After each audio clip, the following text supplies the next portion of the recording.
Nga Jembo Zordani, Zonin Manam Jimbo Ngabjata, Bakar Dargam Santo Sharmato, Tombatu Jejan Laki Shant, Nijan Rover Terni Jankanza, Jawar Tiki Shando Yalarman, Jimmy Panso Jala Sorande, Gorgit Toban Power Shinji Lo. The supreme, profound and subtle Dharma is difficult to encounter in 100 million eons. Now that I see it, hear it, and am able to uphold it, I vow to realize the Tathagata's true meaning. For the sake of liberating all sentient beings, let us give rise to the supreme and extraordinary bodhicitta. Next, we will continue with our teaching on entering the middle way, composed by Master Chandrakirti. Chandrakirti was the most remarkable realized master of the Madhyamaka Prasangika school. It is possible that in the Chinese Buddhist tradition, knowledge of Chandrakirti is not particularly extensive, and he might not be as famous in the wider world. This might be due to the different ways culture is transmitted in different regions. This may have something to do with it. Therefore, we should use various means to learn more about the author's identity, because he truly was an extraordinary figure. I don't believe I need to use my own words to praise him. You can observe him through his treatises, the precious treasures he left us, characterized by his sharp wisdom and rigorous logic. He left us such precious treasures. Through this treatise, you can recognize the transcendent qualities of the author. There are many wonderful stories about Chandrakirti. As we mentioned earlier, back then among the monks, he appeared to be someone who only had the image of three concerns: eating, sleeping, and basically doing nothing else. But in reality, his inner realization had already transcended everything. Eventually, the monastic community found it hard to accept his behavior. Master Chandrapala, in an effort to protect him, suggested he go out and herd the cows. While he was herding, a massive forest fire suddenly broke out. At that time, many people at Nalanda Monastery thought that surely Chandrakirti would be trapped inside and be burnt to ashes. Many people with faith in Chandrakirti went to save him, while those without faith went just to watch the spectacle. As many of them reached the forest preparing to rescue him, a celestial maiden told them, "Do not worry, Master Chandrakirti has attained mastery over the four elements. Fire cannot burn him, water cannot drown him, wind cannot blow him away, and earth cannot crush him." Still, they didn't believe her and continued to look. As a result, in the dense forest, Chandrakirti was sitting there completely unharmed. As the astonished crowd approached, he said, "My guru Nagarjuna used the fire of the wisdom of the unborn to burn away the firewood of all grasping at reality. My guru Chandrapala did the same. I too rely on this wisdom of the unborn to burn down the dense forest of all worldly attachments. Therefore, external fire or water cannot cause me the slightest harm. I have realized that all phenomena are without coming or going, without birth or cessation, like the vast open sky." At that moment, many people developed great faith and many entered the Mahāyāna path. So in a certain sense, we might think about this, whether from a worldly perspective or from any other perspective, his wisdom also realized the wisdom of the unborn. This wisdom of the unborn has penetrated the ultimate reality of all phenomena. So when we study any treatise, everyone should know that we must have a full understanding of the author. At the same time, during the learning process, as I mentioned before, everyone should adjust their mindset well, because this is not as easy to understand as other treatises. It contains many different viewpoints and some rather profound principles. If we were to teach it, I have put considerable effort into this in the past, so I should be able to teach it.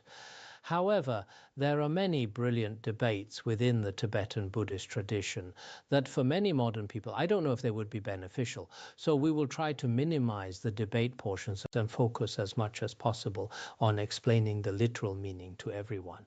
This is how we will teach it. I hope that everyone in different corners of the world should now listen carefully to this Dharma. Once you've started, no matter what, whether you understand it or not, still complete the study of this Dharma. Some of you may have studied this a few times before and heard it many times, whether from the classes of Dharma, teachers or otherwise. Everyone should have received this teaching, so you should have some understanding. But these teachings are the kind where the more you hear them, the better. Especially, I think Madhyamaka teachings are extremely important in our Tibetan Buddhist tradition. We also place great importance on these three treatises, especially the root stanzas of the Middle Way, the 400 stanzas on the Middle Way and entering the Middle Way.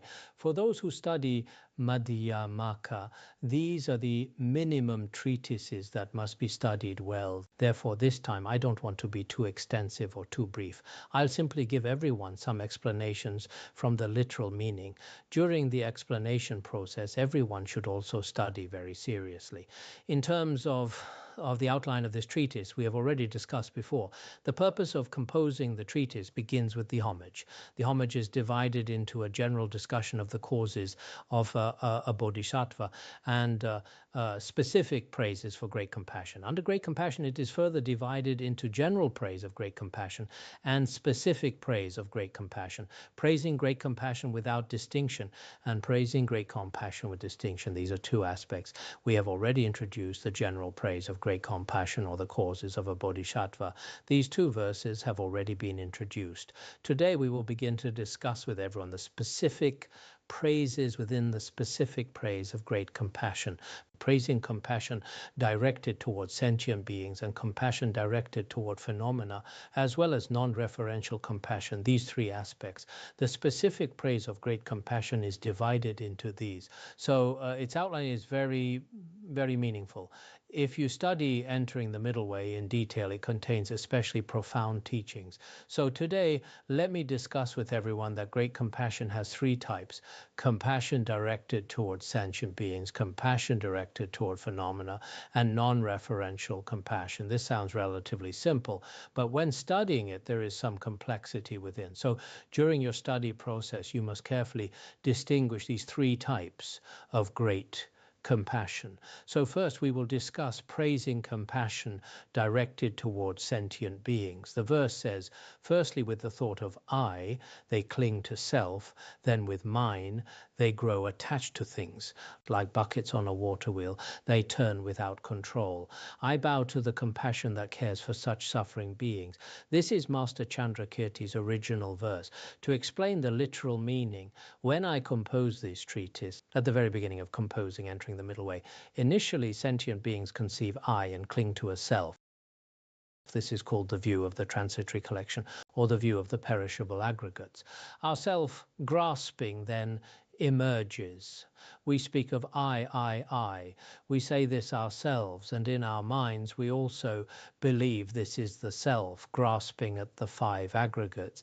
Then we say mine, my head, my hat, my house, my car, and so on. Again, we begin to grasp at these phenomena, whether it's the phenomenon of the head, or the phenomenon of the hat, or the phenomenon of the house. First we say I and grasp at the self, then again we say mine and grasp at what belongs to the self. After this, like a water wheel without any freedom or control, we continuously wander in samsara. Therefore, arising compassion for these sentient beings, Master Chandrakirti said, in this way I pay homage to great compassion. Therefore, here everyone should know that Master Chandrakirti's way of composing treatises is somewhat different from other masters. If it were other masters composing treatises, they might pay homage to the Buddha, or pay homage to Manjushri Bodhisattva, or pay homage to their root guru. Many people pay homage to their own lineage gurus or Buddhas and Bodhisattvas. This is their custom.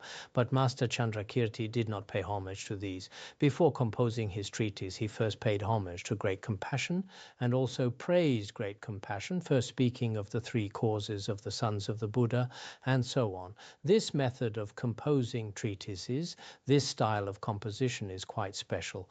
Therefore, here everyone should understand that this is compassion directed towards sentient beings. What does compassion directed towards sentient beings mean? It is directed toward these sentient beings. These beings are not distinguished as impermanent sentient beings or sentient beings clinging to true existence. It is not stated this way. All sentient beings in the three realms of cyclic existence all have grasping at self and grasping at what belongs to self. With grasping at self and grasping at what belongs to self, they're in samsara, continuously wandering like like a water wheel, so they are extremely pitiable. I must give rise to compassion for them. Then whoever has such compassion in their mind stream deserves to be paid homage to. In this manner, he composes the treatise. Now, regarding this self-grasping and grasping of what belongs to self, is it truly that first arises a self-grasping and then arises a grasping of what belongs to self? Are these two types of grasping appearing at different times? Actually, this is just a manner of speaking. True self-grasping and grasping at what belongs to self should exist simultaneously. As long as there is self-grasping, there is grasping at what belongs to self. Whenever there is grasping at the aggregates, at that time there is self-grasping. Whenever there is grasping at the aggregates, actually this is also grasping at what belongs to self, and at this time self-grasping will be present. Furthermore, regarding self-grasping and grasping at what belongs to self, for example, is there a situation where there is self-grasping but no grasping at what belongs to self? Does such a phenomenon exist? In the first moment there is self-grasping, and in the second moment or the third moment, only then does grasping at what belongs to self arise. Actually, this is not the case either. Perhaps through rather coarse analysis, we can say that first there is self-grasping, then there is grasping at what belongs to self. We can say it this way, but actually, as long as there is the self, grasping at what belongs to self can definitely arise simultaneously. So what is being taught here is that all sentient beings, whether it is innate self-grasping or conceptually imputed self-grasping, all these sentient beings who have self-grasping and grasping of what belongs to self regarding the aggregates are all extremely pitiable, because with self-grasping and grasping at what belongs to self, there is no way to sever self-grasping. Without being able to sever self-grasping, then with self-grasping, they continuously drift in samsara. This is truly pitiable. This is truly a tragic situation. We can use the analogy of a water wheel to understand how we drift through the cycle of existence across the three realms. The water wheel analogy, this metaphor appears in Chandrakirti's auto-commentary on entering the middle way, and other treatises as well. If we look at the correspondence, a water wheel is like those old machines used in ancient India to draw water, similar to the pulleys or manual pumps we see today that rely on human power to spin. This machine has several features that are quite similar to the situation of beings trapped in samsara. First, a water wheel needs ropes to keep everything bound together. In the same way, beings in the three realms are tightly bound by their own karma and mental afflictions. This is the first analogy. The second analogy is this. A water wheel needs an operator to keep it turning. Without one, it cannot function. You might see this in places like Mongolia or Africa, where someone is dedicated to turning the wheel to bring up water. This is quite similar. So a water wheel needs an operator. Similarly, beings in the three realms also have consciousness. In the 12 links of dependent origination, consciousness acts as the primary operator, keeping the wheel of samsara spinning. Third, the buckets on a water wheel go up and down. Within the well, they might reach very high like a mountain, or go down to the deepest point. The water goes up and down, but they stay within that same well. Beings in samsara do the same. We travel from the highest heavens all the way down to the deepest hells, the Avicii hell, rising and falling, but never truly escaping. We're just trapped within. Fourth, when the water wheel descends, it falls very easily. It doesn't need much help to go down. It can fall directly. Beings in the three realms are the same. Falling into the lower realms happens naturally and easily, as we are quite habituated to creating negative karma. Descending is very easy. Fifth, pulling the buckets back up is hard work. It requires a lot of effort and exertion. Only through effort can they be pulled upward. Likewise, for beings in the three realms to ascend to the higher realms or reach liberation, we need the guidance of a spiritual friend and a massive amount of personal effort to pull ourselves upward. Without that help, it is incredibly difficult. Sixth, the water wheel keeps spinning, driven by a continuous force, constantly turning and revolving. Some commentaries compare this to a whirling torch that creates the illusion of a circle of fire. Sentient beings in the three realms revolve because of the three defilements, affliction, karma, and rebirth. Driven by these three defilements, we circle endlessly, from ignorance to old age and death, all of these continuously drifting, which is a state of constant suffering. When we talk about compassion directed towards sentient beings, we are looking at those suffering from suffering of and the suffering of change. When these beings are immersed in samsara, the most obvious are the suffering of suffering and the suffering of change. These beings are truly pitiable. We wish for them to gain freedom because they have no freedom at all. They just keep drifting in samsara. They hold on to this idea of a permanent independent I or an entire self-grasping and drift through samsara. So as bodhisattvas, we wish for them to be free from this cycle. This bodhisattva's heart is what we call compassion directed toward beings. Beings have been wandering through the long night of samsara since beginningless time. As the Samyukta Agama says, they never realized the true root of their suffering. Beings since beginningless time have been drifting through birth and death. They wander throughout the long night and they don't even know the nature of suffering. They are truly pitiable. So we should think about this. Beings continuously drift through samsara. We direct compassion toward these beings. Who is it that directs compassion toward these beings? Actually, even ordinary people like us can, or anyone who has generated Mahāyāna bodhicitta. When you see these beings in your mind stream, you can feel compassion for them, directing compassion toward these beings. Some are tormented by the suffering of suffering, and some by the suffering of change. So these beings are all truly pitiable. We develop compassion for them. This heart of compassion is so precious that Master Chandrakirti chooses to prostrate to it. For example, if in the mind stream of an ordinary being a heart of compassion arises, this compassion for Master Chandrakirti is truly worthy of respect. He prostrates before it. This is the meaning. Next, let's look at compassion directed toward phenomena and non-referential compassion.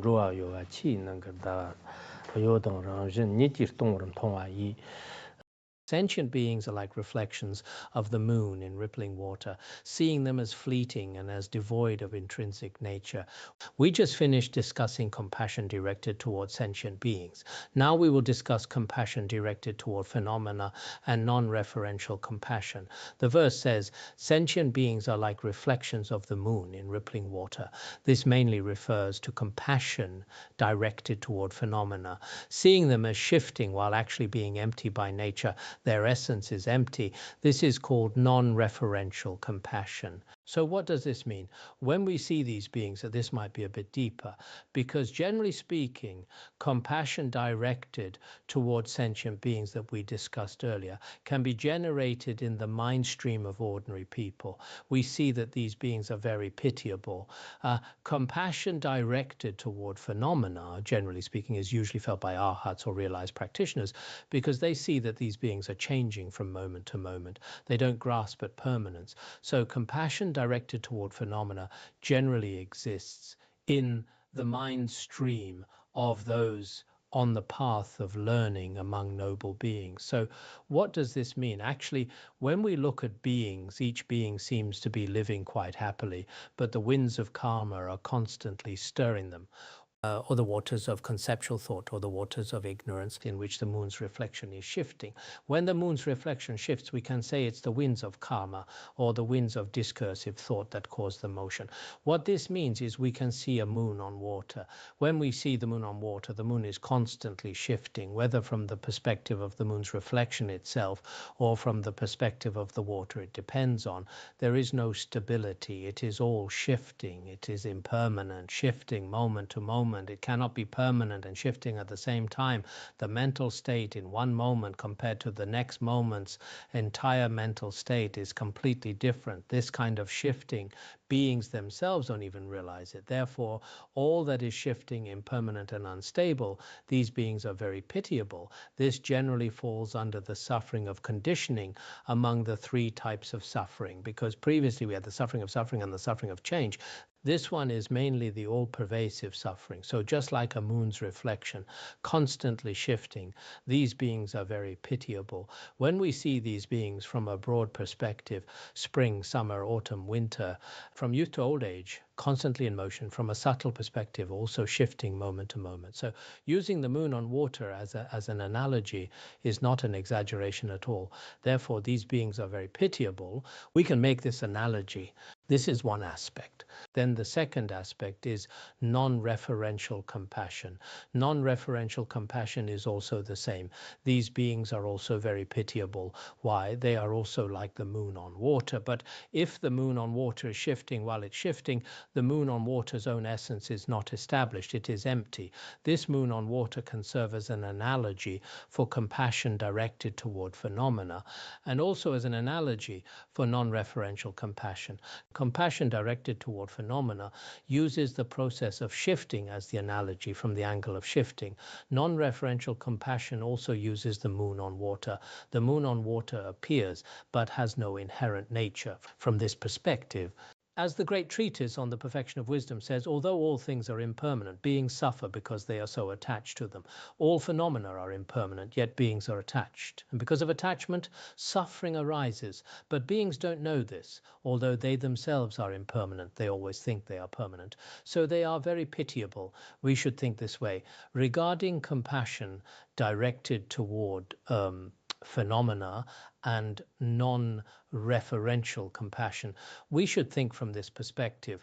We wish that all these beings relying on the Dharma can cut through the attachments in their mind streams and attain Buddhahood. We should think this way. Now, regarding these types of compassion from the perspective of the objects, what are they? For example, the first one, what is the object of compassion directed towards sentient beings? All ordinary beings, because all ordinary beings have grasping at self and what belongs to self. And also hearers and solitary realizers who are still on the path of learning. They also have grasping at self and what belongs to self. They can be included in this. Although they are hearers and solitary realizers, these hearers and solitary realizers on the path of learning have not yet completely severed contaminated karmic obscuration. So this is the first one. Second, compassion directed toward phenomena. What is its object? Ordinary beings we mentioned before, plus hearers and solitary realizers on the path of learning. And on this basis, arhats who are beyond learning can also be included. And according to Gorampa's view, bodhisattvas abiding in the 10 bhumis, that is, bodhisattvas dwelling in the 10 bhumis in their post-meditation state, are also shifting like the moon on water. They can also be objects of our compassion. For noble beings, it is like this. Then what is the object of non-referential compassion? Its object is all the ordinary beings mentioned before, plus those on the path of learning, beyond learning, and the 10 bhumis, and also bodhisattvas of the 10 bhumis in meditative equipoise can be included, because although bodhisattvas of the 10 bhumis are in meditative equipoise, it appears they are in meditative equipoise, but their mind stream, their body, is also empty by nature, like the moon on water, appearing yet without inherent nature, empty. So until the stage of Buddhahood, this non-referential compassion is perfected. Before that, from ordinary beings up to the 10th Bhumi Bodhisattvas, there are still some pitiable aspects. So previously, the first one, ordinary people can contemplate. The second, compassion directed toward phenomena for hearers and solitary realizers. The other, non-referential compassion, only bodhisattvas or Buddhas can generate it in their mind streams. Therefore, as we mentioned before, compassion directed toward beings, compassion directed toward phenomena, and non-referential compassion, we must distinguish them clearly. But actually, they all share the same goal, wanting beings to be free from suffering. This mindset is the very heart of the entire Mahāyāna path. Why did Master Chandrakirti at the very beginning praise compassion or prostrate to compassion? What is the reason? He wants us to know that wisdom or emptiness without compassion is not the complete path. Not a true Mahāyāna Bodhisattva. Therefore, we must know that to be a true Mahāyāna practitioner, you need both a sharp insight into reality and great compassion. Having the correct view of emptiness is from the perspective of view. As for great compassion, you must generate great compassion towards sentient beings. If you have no great compassion towards sentient beings, then generally there are some, for example, a semblance of compassion. Some people in non-Buddhist paths who do charity work also have a semblance of compassion in their mind streams, but this does not belong to Mahāyāna compassion. In a sense, the kind of compassion we talk about in the Great Vehicle is incredibly meaningful and deep. We should each take a moment to look inward. If we don't have this great compassion in our hearts, there is simply no way to join the ranks of the Mahāyāna. You can't get in without it. Having the right philosophical view alone doesn't make you a bodhisattva. It is only when you give rise to bodhicitta and great compassion that you truly enter the path of accumulation. So for every one of us, the goal in this lifetime should be to spark that compassion and bodhicitta within ourselves. Once you truly give rise to this heart of compassion, whether it's compassion or bodhicitta, when great compassion truly arises in your mind stream, it doesn't mean you'll feel it every single second of every day, but the seed remains in your mind. As long as it is not destroyed, I will never generate bodhicitta again. As long as you don't actively reject it or decide you're done with bodhicitta, that connection stays alive. We've all come into this world, and the very least we should do is develop this heart. Without it, no matter how well we study the middle way or how smart we think we aren't truly part of the Mahāyāna. Why is that? Well, even if an ordinary person works incredibly hard, they might not achieve the same direct realization of emptiness that a First-Bhumi Bodhisattva has. If you don't have that, if you only understand emptiness as a general concept, that's not quite enough to be in. But if you have bodhicitta, even if your understanding of emptiness isn't that deep yet, you've already become a practitioner of the Great Vehicle. You might wonder why Master Chandrakirti could just directly teach the 10 bhumis, yet talk so much about compassion before getting into the 10 bhumis of a bodhisattva. We often hear the phrase, the treasury of emptiness and compassion. Even if you realize emptiness, it must be embraced by great compassion and bodhicitta to actually benefit others. Realizing emptiness just for yourself doesn't help the world much. We realize emptiness specifically for the sake of all beings. As I mentioned yesterday, compassion is the thread that runs through the entire bodhisattva path. If you don't have it at the start, it's like a seed that has dried up. If you don't have it in the middle, you lose the drive to help anyone. And if you don't have it at the end, others can't enjoy the fruits of your realization. We aren't Buddhas or bodhisattvas yet. That's a high bar. But if we have great compassion, everything we do becomes an act of service. That is what truly matters. That concludes the introductory parts of the text. Now we move into the actual body of the treatise, which explains the temporary bhumis and the ultimate state. The temporary aspect includes the 10 bodhisattva bhumis and the explanation of the ultimate state. The temporary bhumis cover the 10 bhumis of a bodhisattva and their specific qualities. This is divided into two aspects. The detailed explanation of the 10 bhumis is further subdivided into the first 5 bhumis, the 6th bhumi explained in detail, and then the final 4 bhumis. The way this outline is structured is quite interesting. Our teacher, Maipham Rinpoche, organized the first 5 bhumis together in the outline because the explanation of those is relatively brief. The 6th bhumi, however, is explained very extensively, so it gets its own section. The final 4 are also summarized a bit more briefly. This forms the latter section. Let's look at the first bhumi, the bhumi of supreme joy. It is divided into explanations of the first bhumi, supreme joy, the second bhumi, stainless, the third bhumi, luminous, the fourth bhumi, radiant wisdom, and the 5th bhumi, difficult to conquer. Each of these will be explained separately. First, let us begin with the explanation of the first bhumi, supreme joy. The text breaks this down by explaining the actual first bhumi and the summary of this chapter. This has two aspects. First, the actual explanation of the supreme joy bhumi, briefly explaining the basis of distinction, the essence of the bhumi, and its its specific qualities and powers and a concluding summary of its merits. First, let's explain the essence of the Bhumi. We'll explain it in a brief manner. What is the essence of the Bhumi that possesses the basis of distinction? The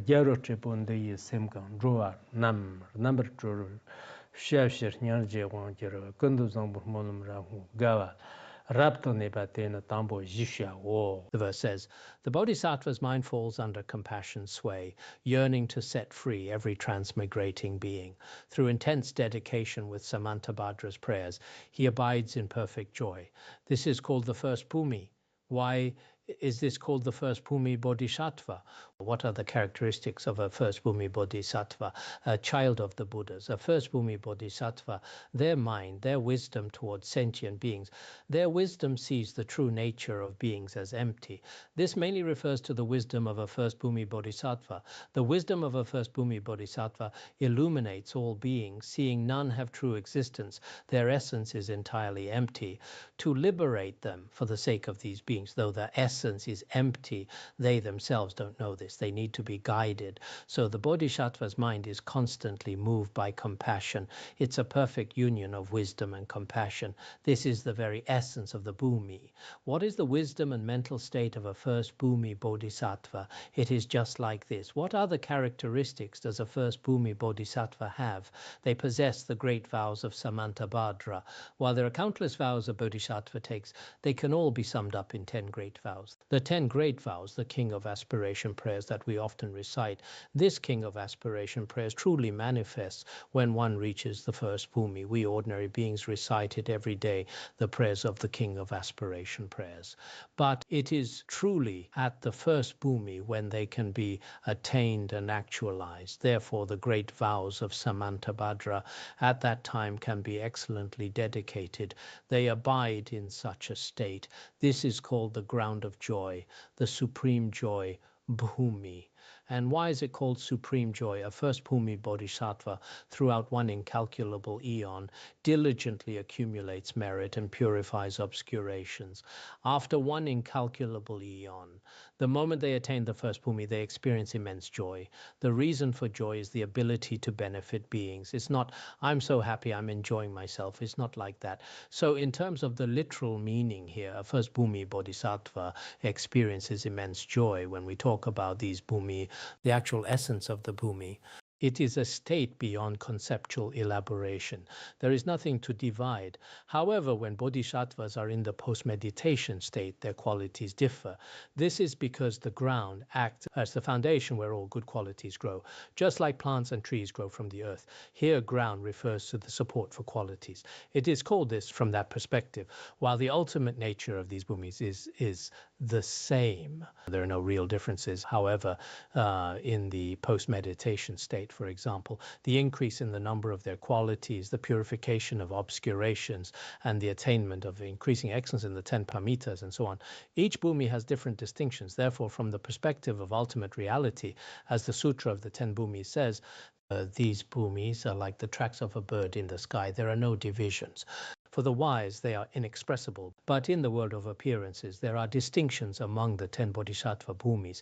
These distinctions among the 10 bhumis are something we as students should also understand. Even if we haven't reached the first bhumi ourselves, we should know that the qualities of a first bhumi bodhisattva are extremely, extremely complete. As the Avatamsaka Sutra says, a bodhisattva dwelling in the ground of joy takes these 10 great vows as their foremost guide.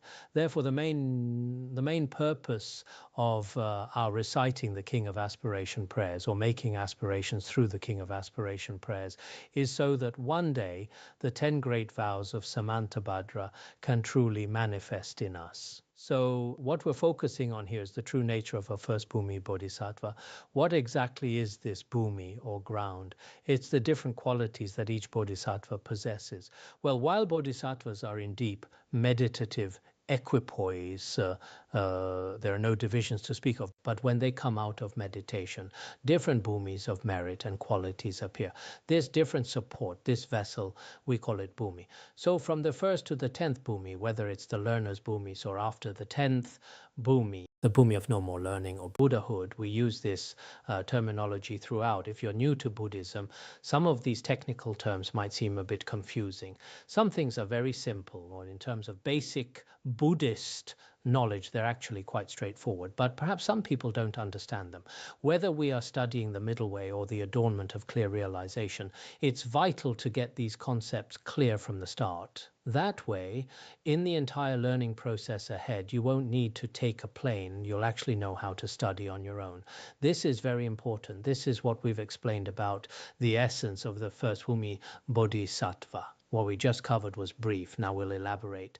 The detailed explanation of the bhumi's qualities is divided into qualities that adorn one's own mind stream and qualities that tame others' mind streams. There are three aspects. The first bhumi's supreme qualities. First, qualities that adorn one's own mind stream. The quality of obtaining a meaningful name, the quality of being born into the family and other excellent attainments, and qualities purified, such as preventing lower realms. These are three aspects. First, the quality of obtaining a meaningful name. What is the quality where a first Bhumi Bodhisattva's name matches reality? In the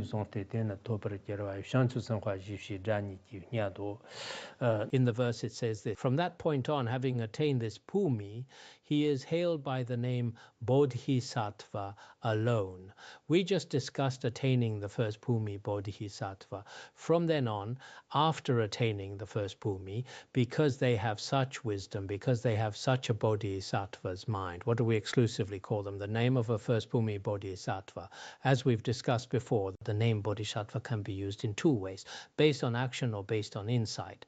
In terms of action, the way of the Bodhisattva tells us that the very moment you give rise to bodhicitta, your name and your identity change, you become a bodhisattva, someone worthy of respect from the whole world. Also in the Kashyapa Parivarta Sutra, it uses the analogy of a Chakravartin king. If a Chakravartin king and a maidservant have a son, when this prince comes into the world still calls him a prince, even though his power is not yet significant. Similarly, a practitioner who has just developed bodhicitta, whose power is still weak, is actually also called a bodhisattva by beings. This is from the perspective of conduct. Now, some great masters believe that the son of the Buddha here should not refer to a first Bhumi Bodhisattva's son of the Buddha. But according to Gorampa, as well as the omniscient Mifam Rinpoche, everyone agrees that the son of the Buddha here should indeed be a first Bhumi Bodhisattva, because the virtuous practices before this can all be included in the ordinary level. But if the son of the Buddha mentioned here is a Bodhisattva, then does the son of the Buddha mentioned earlier have these three causal factors? Yes, they do. For example, in the way of the Bodhisattva described there has not necessarily attained a level. They're on the path of accumulation or path of preparation, but before them, compassion, non-dual wisdom, and bodhicitta should be present. So many concepts are not contradictory. Now here, regarding the bodhisattva, the second way of using it, based on view, this indeed refers to a first Bhumi Bodhisattva. When realizing all phenomena, as stated in the Perfection of Wisdom in 25,000 lines, at that time they have realized that all phenomena are without reality, without birth, without delusion, just like space. This is called a true bodhisattva. So for a first Bhumi Bodhisattva, that is to say, when the first Bhumi of supreme joy arises, ultimate bodhicitta truly arises in your mind stream. When you give rise to ultimate bodhicitta, that's when you're called a true bodhisattva. So bodhisattvas we're discussing here all take the name of First Bhumi Bodhisattva.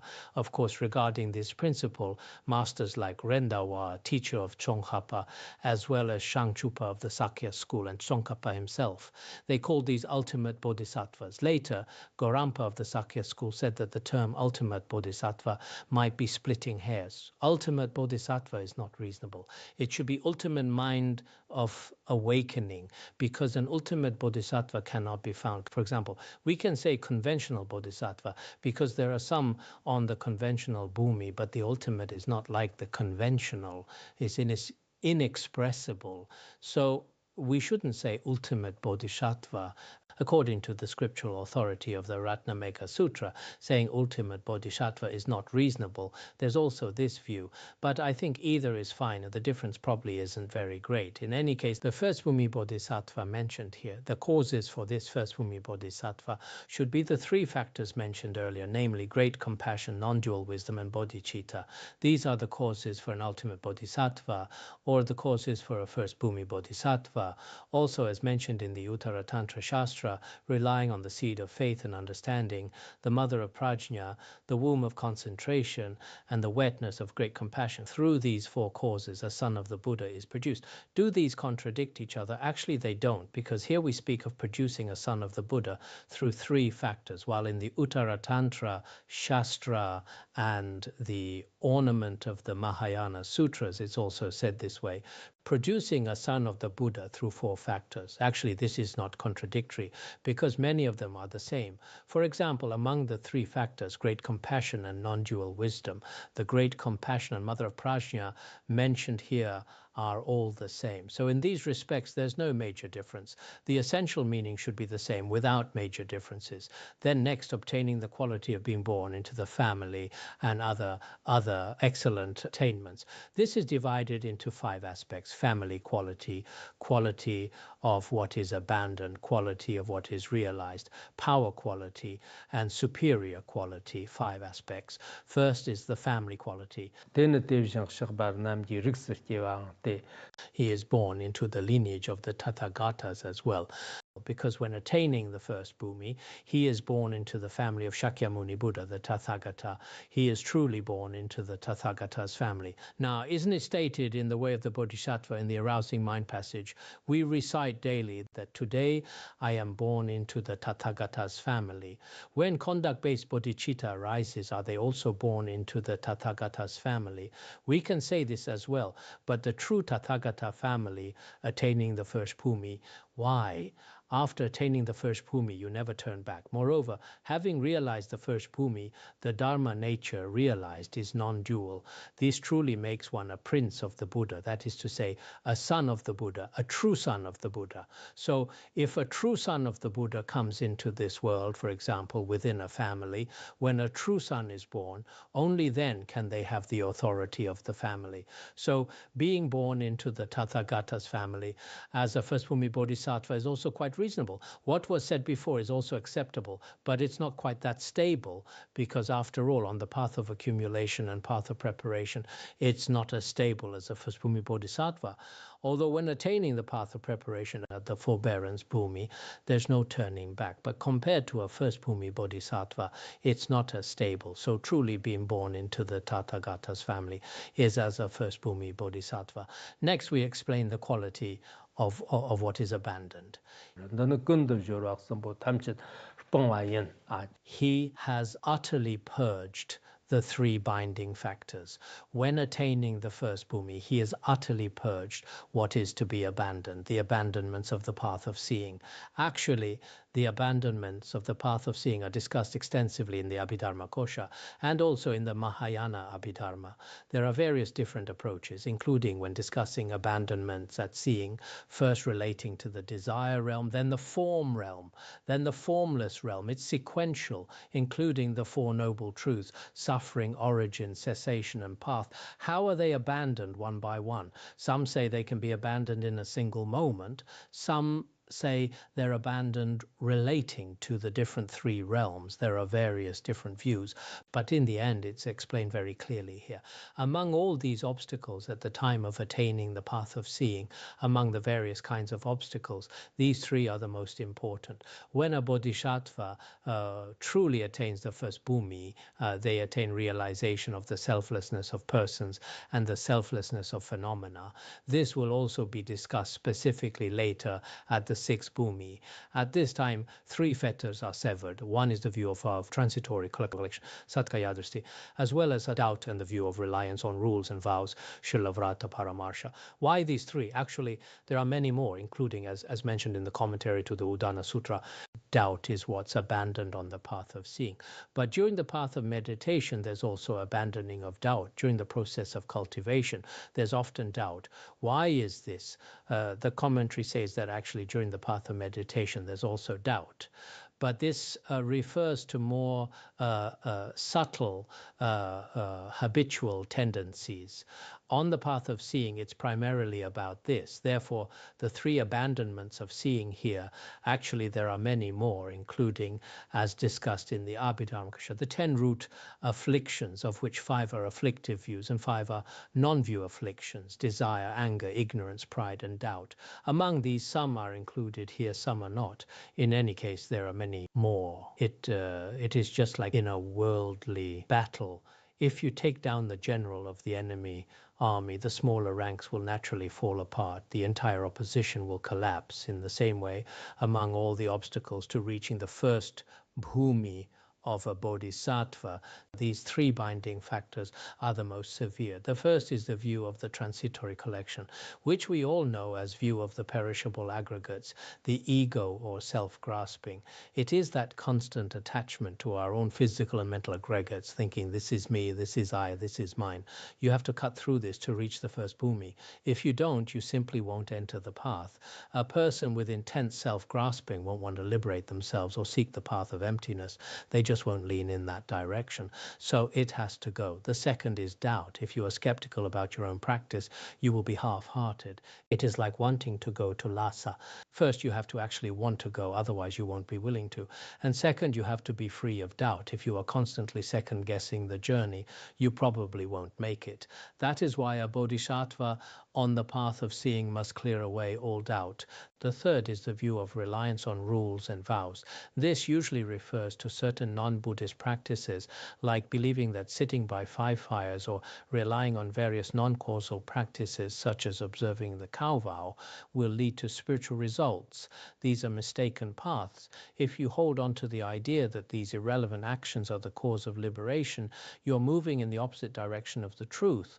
Once these 3 major binding factors are purged, liberation is inevitable. We call them fetters, 3 binding factors, because they are like ropes tied in knots. As long as they are there, you aren't free. These fetters are the chief obstacles of the path of seeing. Of course, regarding our obstacles as a Buddhist, the most important thing when attaining the path of seeing, actually the obscurations to be abandoned are still numerous. But generally for bodhisattvas of 10 bhumis, as taught in the discrimination of the middle and the extremes, there are 10 cognitive obscurations. 1 cognitive obscuration for each bhumi.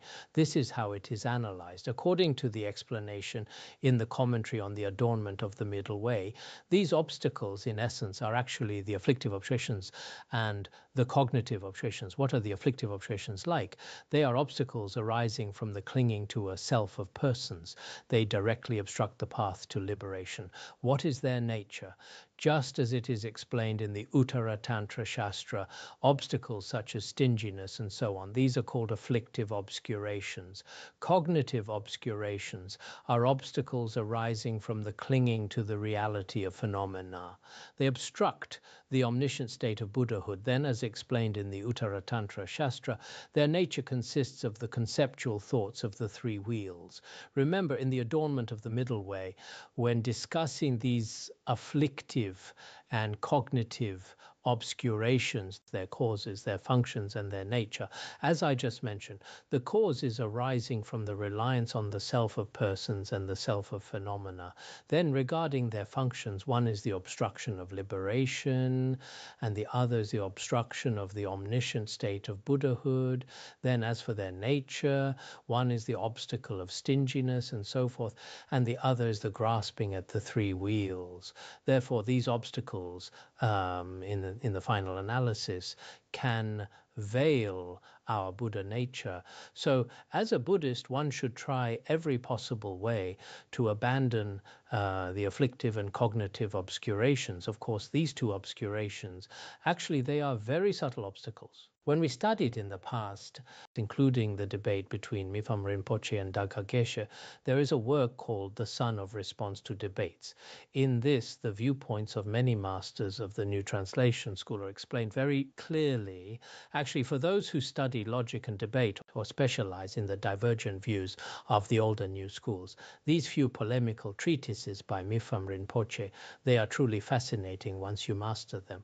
But this time, whether in terms of our time or many other aspects, we may not have that much. I hope everyone has a general idea. When studying Entering the Middle Way, everyone should understand what exactly a bodhisattva is like. From now on, what exactly is a bodhisattva? Many of us think we know what a bodhisattva is, but a bodhisattva is not simple. After truly understanding the Sutra of the Ten Bhumis and understanding Entering the Middle Way, the bodhisattvas we usually speak of, bodhisattvas in name only are one thing, but those bodhisattvas who truly realize the selflessness of persons or the selflessness of phenomena, they are indeed not simple, but what they have realized is truly something worth admiring, especially later when we discuss the sixth Bhumi Bodhisattvas. For the sixth Bhumi is, among all the stages of a bodhisattva, one that is profoundly significant. Chandrakirti focused heavily on the realization of the sixth Bhumi, determining the selflessness of persons and the selflessness of phenomena. At that point, there are many debates on how all phenomena do not truly exist. Therefore, I also hope that through this study of Entering the Middle Way, of course, the process of learning might be somewhat bitter and dry. Also, while I am teaching, it is not like when we taught at the academy. The whole environment and various conditions are not that ideal. So I am simply doing medical treatment, translating, and amidst all kinds of busyness, I'm sharing whatever comes to mind. There hasn't been time to consult various different treatises. In the past at the academy, I was always, particularly when I was young, I was very interested in consulting all kinds of commentaries. Now, as for the conditions themselves, while they might actually be available, and finding these resources could be easy, yet the tasks at hand are indeed quite numerous. This time I didn't make a special effort to elaborate extensively, for if I did, I worry that perhaps no one would understand.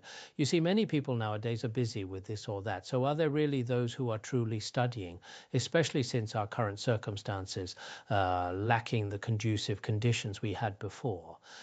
And then the people below, each being blown by their own winds of karma, begin to drift. In times like these, is there anyone who can truly calm their mind to contemplate? For the meaning of the middle way is profoundly deep. Without particularly focused wisdom or specialized insight to perform the analysis, if we just listen to it as if listening to a pop song, perhaps we can only plant a karmic seed. However, for everyone who has engaged with this teaching on emptiness, even if you didn't fully understand it in this lifetime, you have still formed a very deep connection with the emptiness teachings of Lord Buddha, a connection that is profoundly significant. In this way, eventually, for all of us, samsara will surely come to an end. Because in the human world today, indeed, conceptual thoughts are often overwhelming, and the whole world is in great turmoil. There is a great need for the realization of emptiness. Using this realization of emptiness, we can let our many chaotic and complex phenomena be calmed down all at once. I know it within myself, even though I haven't attained the realization of a bodhisattva of the first bhumi. Yet knowing that the nature of all phenomena is merely this and nothing more. Beyond this, there isn't much to seek. I remember in the past when Milarepa was guiding a woman and sharing the Dharma with her, he said that all phenomena are like space, so dwell within that space. All phenomena are like the great ocean, so dwell within that vast oceanic state. All phenomena belong to one's own mind nature, so dwell within your own mind nature. The woman then asked him in return, while dwelling in space is wonderful, yet within that space clouds and mist arise. How can one dwell? And though the ocean is vast and boundless, yet the waves rise. How can one dwell? Mind nature is indeed vast and infinite, but conceptual thoughts appear. How can one dwell? Then Milarepa continued, although space has the arising of clouds and mists, yet these very clouds and mists, apart from the nature of space itself, do not exist. Although waves rise and fall, yet this in fact does not exist apart from the ocean. And though we have all kinds of conceptual thoughts, these thoughts as well are nothing other than your own mind nature. He used this direct pointing to bring her to realization. So sometimes for us, whether teaching the middle way, esoteric teachings, or any dharma, when encountering such profound teachings, we should observe them a bit for ourselves, especially through the logic of phenomena and by using logical reasoning. This time we are focusing on the middle way. Perhaps if you have a bit of sharp wisdom, you might understand it. Generally, if one doesn't have particularly high wisdom while listening, some of the content might not necessarily be fully grasped, because the logic within it is often linked step by step. Therefore, if one point is not understood, many of the subsequent principles cannot be connected. Linking them together becomes very difficult. So in the process of studying, everyone should also study with great earnestness. Since for now we can only use this method, everyone must strive to maintain their faith.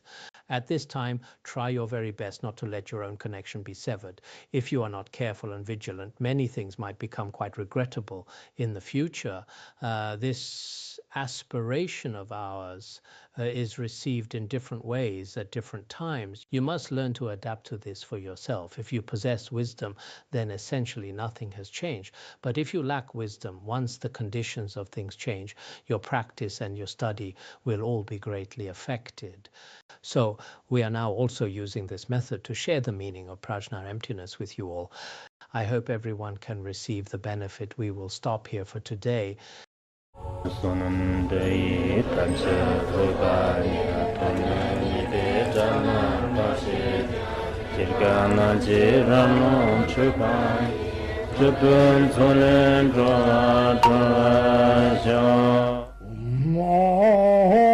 Bandharangara Badna Sadarda